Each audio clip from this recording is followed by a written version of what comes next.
आप सुन रहे हैं एजी एंटरटेनमेंट की धमाकेदार प्रस्तुति। Music by DJ Kanchan Raj, Hajipur Vaishali.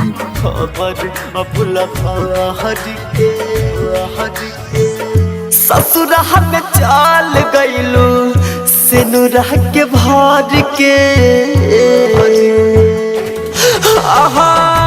ससुरा में चाल गईलू सेनुरा के भार के फोनवो पलेलू नहीं खबर अबुला भार के फोनवो पलेलू नहीं खबर अबुला भार के लहगे भुलाई गईलू लहगे भुलाई गईलू प्यार नहीं हार के फोनवो पलेलू नहीं खबर अबुला भार के फोनवो पलेलू नहीं खबर अबुला भार के एजी रिकॉर्डिंग स्टूडियो। फोनवो पलेलू नहीं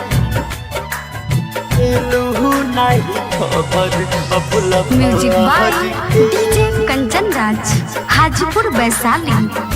फोनवो पलेलू नहीं खबर अबुला भार के हमरे के बसवले रहलो मन के मन हदीर में आप जाके रहतारू दो सारे के दिल में हमरे के बसवले रहलो मन के मन हदीर में आप जाके रहतारू दो सारे के दिल में तोरा लू भरोसा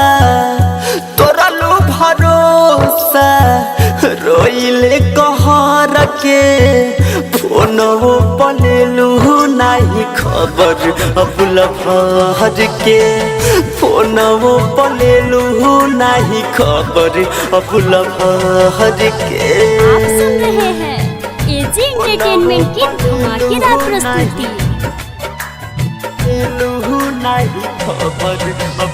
music by DJ Kanchan Raj, Hajipur Vaishali.